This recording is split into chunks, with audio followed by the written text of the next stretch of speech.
Mickey TV.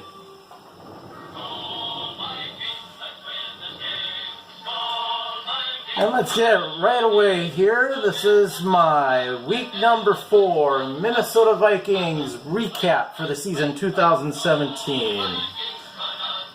Fire Mike, Zimmer sucks. Fire Mike, Zimmer sucks. Fire Mike, Zimmer sucks. Fire Mike, Zimmer sucks. Fire Mike, Zimmer sucks.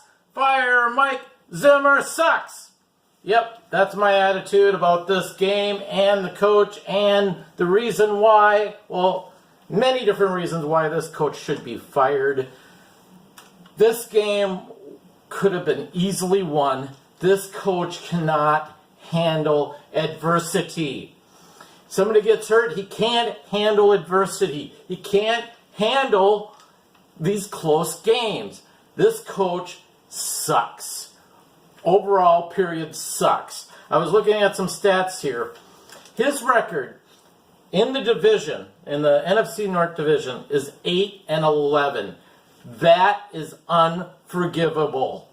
If you're going to be a head coach on the Minnesota Vikings, you got to have at least at worst, a 500 record in order to be considered a huge contender in the league. This guy is barely, I mean, like 2 years before, he had like 2 or 3 years before, he had like a 5-1 record against the division. And then it went to crap. It went to crap every year. And then this year, it's not looking great either. So he's got an 8-11 record against the division. Against the Detroit Lions, he's got a record of 2-5.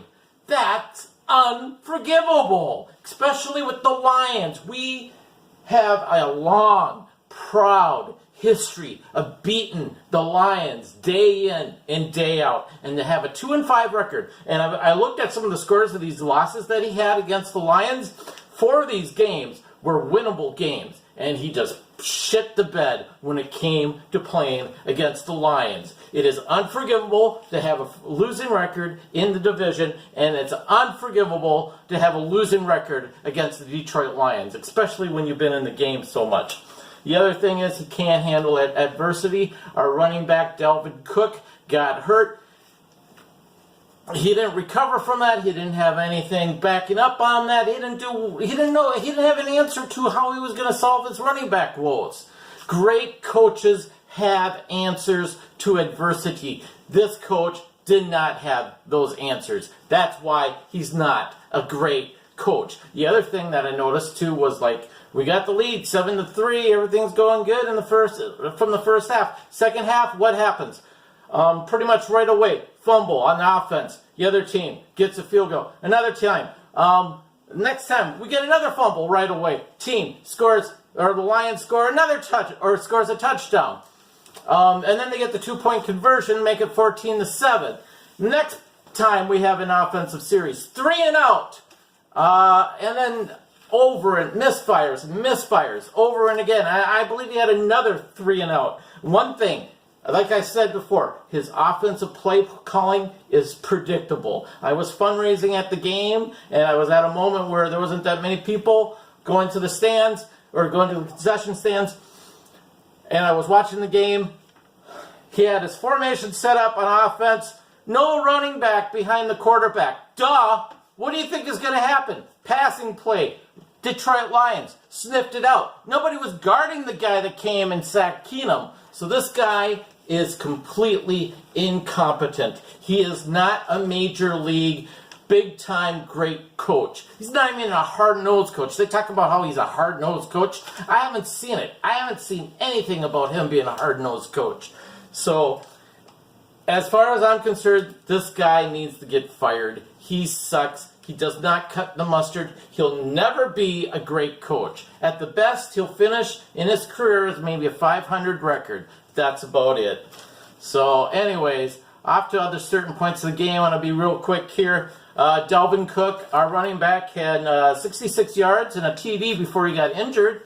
So he was doing great. Unfortunately, he got injured, and it looks like he might be out for the rest of the season, which sucks because I was really high on this guy. He was doing really good and all of a sudden he gets injured. And I wonder what the deal is with this coaching staff too. If their trainers are not that great or what, because we've had major injuries after major injuries, and I think that's an indication of the head coach. Some people may think I'm crazy, but I think there might be something to that. So Dalvin Cook was having a great game. It was a bummer he got hurt.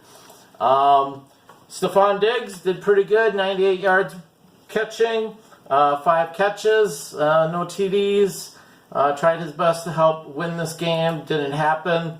Number 98, Linval Joseph, had 6 tackles and 1 sack, so he was pretty good. He was one of the leaders on the defense, and the defense did a great job. They only gave up 1 TD, and the other 2 things were field goals and then the 2-point conversion. Our defense played great. They played their hearts and guts out, and we wind up with a loss because the head coach can't think of an answer for his offense because he sucks. But anyways, here's number 99, Danielle Hunter. He had 3 tackles, 2 sacks in the game. Defense, tip of the hat to you guys. You did a great job. You did what you could to keep us in the game. Again, we lost another close game to the Detroit Lions, which we should never do. Never, ever should we lose to the Detroit Lions, especially at home. So that's unforgivable. So, and then our kicker missed a field goal on that game against Detroit. Missed the field goal. Could have been 14-10, and we could have maybe made more big attempts to the end zone. But oh well, more problems on special teams. Great job, Mike Zimmer. And then last week when I made my prediction, I said the Vikings were going to win and they're going to be 2-2. Well, that would have been wrong because if they would have won, they would have been 3-1. So my mistake on my part. So I was wrong on the score and that the Vikings were going to win, but I'm right that they are at 2-2. And I have a feeling they're not going to finish 10-6 this season, and they'll be lucky to finish 8-8. But we'll see. I will give you my predictions on Saturday. I will talk to you guys later. Bye.